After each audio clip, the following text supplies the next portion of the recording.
Oh, Canada. Oh, Canada. My goodness, we have to talk about this. And wait till you see some of the stuff that I have to share. Canada just elected a new prime minister, or did they? I don't know. I've got some stuff to share with you. I think that's going to knock your socks off. I'll be surprised if this video doesn't get deleted. It probably will. So make sure you watch, share, tap the thumbs up. Mark Carney is the new PM to Canada. And all I can say, we have a great contingent in Canada. We love our Canadian viewers. Oh my goodness, Godspeed, Canada. May God speed. May God bless and keep you always. You're going to need all the help you can get. Watch this. Our old relationship with the United States, a relationship based on steadily increasing integration, is over. The system of open global trade, anchored by the United States, a system that Canada has relied on since the Second World War, a system that, while not perfect, has helped deliver prosperity for a country for decades, is over. We are over the shock of the American betrayal, but we should never forget the lessons. But you're going to take us forward. We have to look out for ourselves. So obviously Carney is part of the Liberal Party, which is, I mean, just as radical left, same woke ideologies that Biden, Kamala, and a lot of the Democrats here obtain. According to reports and analytics, the most important factors for Canadians when deciding to vote, look at the people 60 and over. Dealing with Donald Trump surpassed improving healthcare and managing the federal budget, deficit, and debt. Check out this clip right here of a Canadian boomer and why she voted for PM Carney. I think who I voted for would be the best to take care of Trump, because Trump is, I'm sorry to say, an ass, and he shouldn't even be president of the United States. But because he is, we need a strong person so that we could stand strong. Boy, that sounds familiar, doesn't it? Apparently, the contender who was supposed to be running on more kind of commonsensical policies, Pierre Poilievre, apparently he's been, labeled as somebody super weak and didn't really put up much fight. He was leading in a lot of the polls, apparently, and then all of a sudden there was this very strange blackout from the Canadian website. But what's really frightening, and I think what's really stark, is the fact that Pierre just completely shunned all of the modern new media tech that helped Trump win in 2024. He didn't go on any shows, any podcasts, Rogan, any of the Rumble podcasts, YouTube podcasts, nothing. He shunned them all, even the Nelk brothers, who said we even reached out to him, who have millions and millions of followers. They said Pierre didn't even return their message. It's almost as if, like, the guy wanted to lose. I mean, I'm just totally stupefied by this. But check this out. This happened during Canada's election, and then I'm going to share with you something that the Trump administration found, too, that's going to knock your socks off. Check this report out. Just when Pierre Poilievre, I know I'm probably butchering that, was roaring back, it seems like this happened. Watch. Yeah, one developing story, Omar, that we're keeping a close eye on. The Elections Canada website appearing to be down for some Canadians, for many right now going on the website. This is what they're seeing. We actually experienced it here in our breaking news center as well, though we were able to get on another computer, though some people taking to social media tonight, sending out tweets like this on X. Patrick saying elections.ca isn't working for me. Does anyone else have this issue? An obvious concern, Rachel. Yeah. So I'm really curious if any of you, especially living in Canada, had any issues with the Canadian website, with any kind of access to that. I'd love to hear from you. Let me know in the comments down below. There were also some reports, God, it gives me such an eerie feeling of 2020 all over again, the horror of that, where poll workers were bringing in boxes of unsealed ballots home with them. I can't show the footage because I don't have access to it, but there's a lot of reports that are coming up like that. But here's what I want to really share about this, which I think is extremely, extremely alarming. I want to share a couple of charts and graphs because your boy Nez always likes to back up things with data, not feelings, but data. This is what the truth is based on, actual evidentiary, substantiated claims. Look at Canada's per capita economic growth for the last 10 years. Watch this. You can see that over the last 10 years, there is an extreme lag in the Canadian economy. This is the economy that has been run by Prime Minister Trudeau and all of the radical, extreme left, woke ideological policymakers.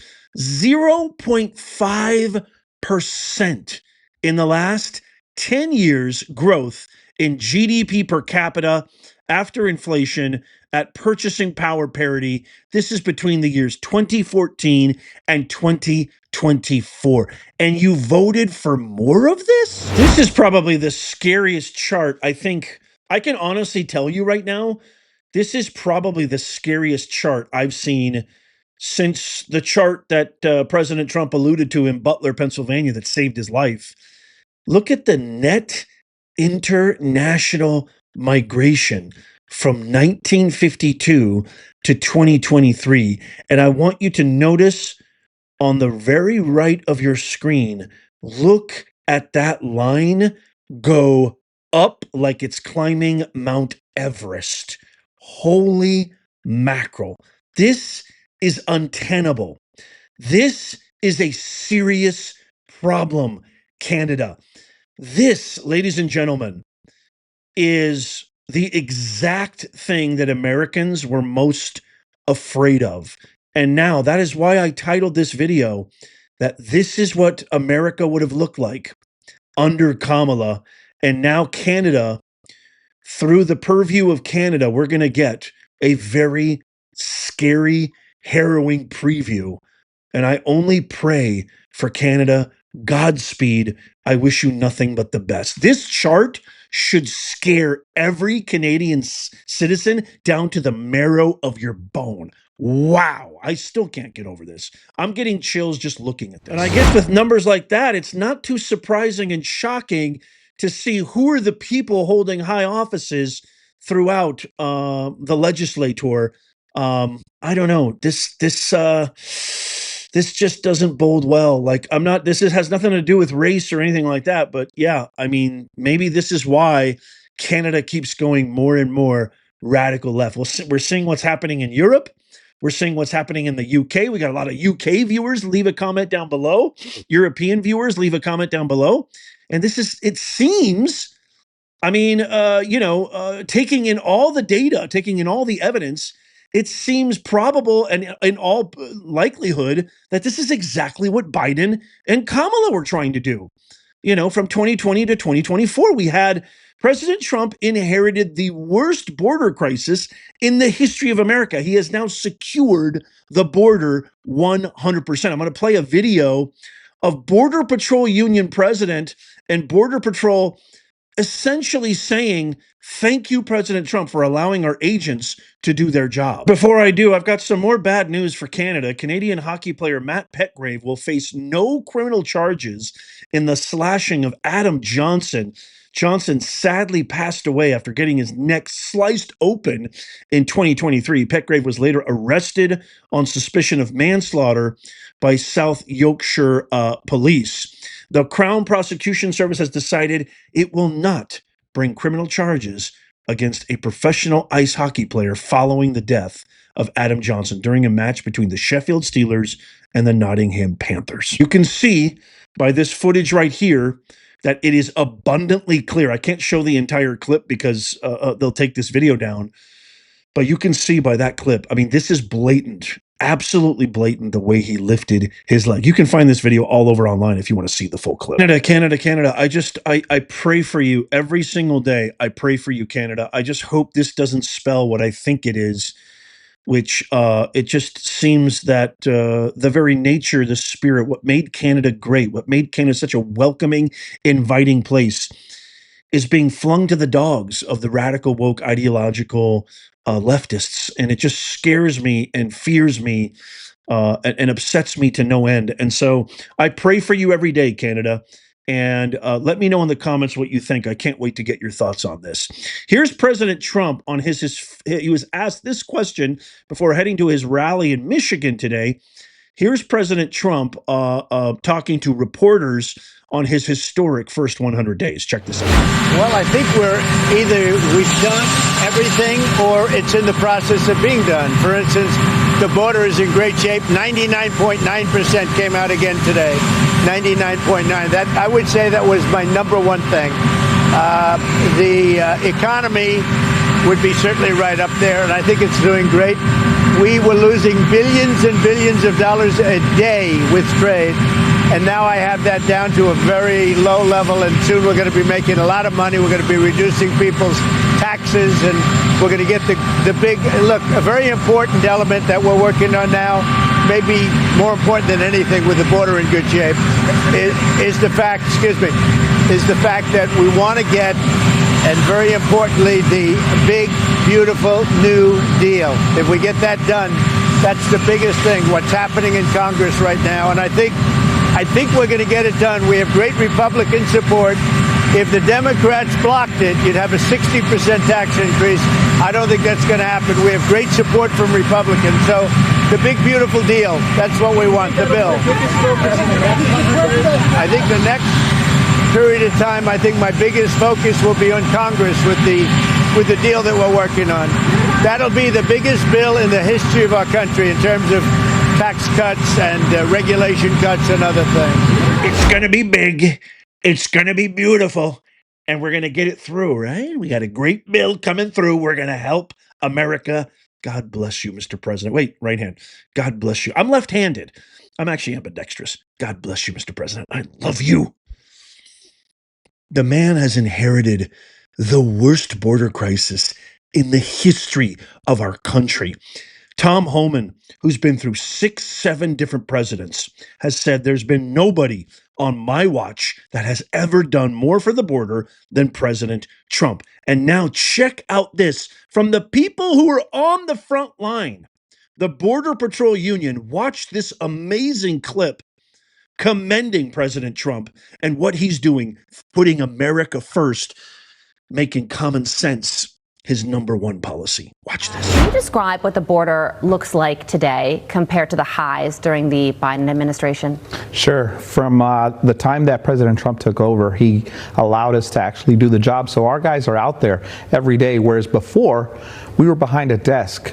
We were facilitating the release of all of the illegal aliens that Joe Biden let in under his previous administration, unvetted, unchecked, and to the tune of millions. So our guys weren't on the line. We were processing, we were detaining, we were transporting, we were doing everything we shouldn't be doing. And now our guys are out there on the line actually protecting the border. You heard it from the horse's mouth. I also want to share this. This is amazing. 100 days of record-breaking immigration enforcement into the U.S. interior. ICE has just announced these numbers right here. 65,000 illegal aliens in the Trump administration, first 100 days, and they've arrested 66,000 illegal aliens, 75% of which have criminal charges or convictions. That includes 498 for murder, 1,300 for sex offenses, and 2,200 gang members, just released by ICE. This is absolutely fantastic. We are so lucky, America. And this is why I kind of juxtapose those two stories neck and neck with the abysmal immigration rates that's happening in Canada. And I don't know if they had the chance to save it with Pierre. He might have been their best hope right now, but I'll tell you this, Mark Carney seems like a Kamala in sheep's clothing. And again, we're going to get a definite preview of what life would have been like under Kamala. And I have my sneaking suspicions that it's not going to be pretty. Speaking of rigged, the Trump administration has just arrested, my last story here, 2 Ukrainians for illegally voting in the 2024 election. Doge got involved and helped ICE find them. Check out this post Here is Secretary Kristi Noem, Department of Homeland Security. She posted this on X just earlier today, saying in partnership with Doge and ICE, they've arrested 2 Ukrainian nationals for illegally voting in the 2024 election. Under President Donald Trump, if you come to our country and break our laws, you will face the consequences. You remember that cybersecurity specialist went on 60 Minutes 4 years ago and said there's no way anybody could have compromised our Dominion voting machines.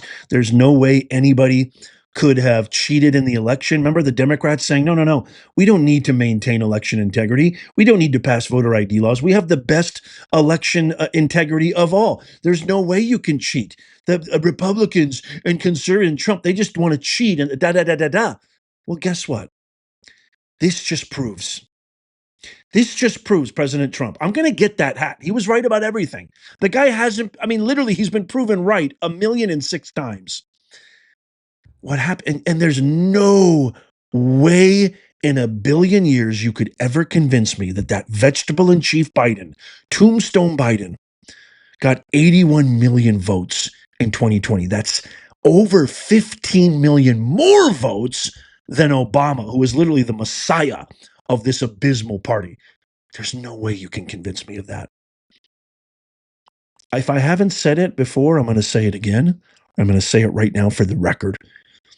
I was really, really shocked when I woke up that fateful morning in 2020 and found that Trump lost, especially when he was ahead in all the swing states. Just overnight, everything changed. That was very, very weird. If you're Canadian and you're feeling me, let me know in the comments down below. I'm going on the record right now. I believe unequivocally, without a shadow of doubt, that the 2020 election was rigged. And it was rigged in Joe Biden and Vice President Kamala Harris's favor. And there needs to be a huge investigation because what happened in 2020, the consequences of that. Look at Patty Marin and her daughter, Jocelyn Nungare, and the millions of other tangible and intangible consequences of that rigged election, because I believe in my heart it was rigged, given all the evidence, given all the exposure, everything that's been revealed, and just really common sense. There's no doubt in my mind that election, the Democrats cheated, and President Trump should have been a 2-term president back to back. I'm kind of happy in a weird way that he didn't. I think he's governed by providence more now. There's a divine purpose to this term and his presidency now than there ever has been before. I was live in Butler on that fateful day on July 13th when he was almost. But I still think an investigation needs to be conducted. And again, I just want to leave with, I'm praying for you, Canada. I'm hoping for the best. I'm expecting the worst, to be honest. This guy seems really, really bad. He may be even worse than Trudeau. But I can't believe I just said that, but I did. But I wish you the best, and my thoughts and prayers are with you. Let me know in the comments down below what you think of everything that I shared with you. I can't wait to get your comments. Check out these videos coming up on the screen right here, just in case you missed them. Tap my face right there to subscribe and follow. It's free. If you want to get one of these original hats, the link's in the comment down below. And as always, may God bless you, and may God bless the USA and Canada.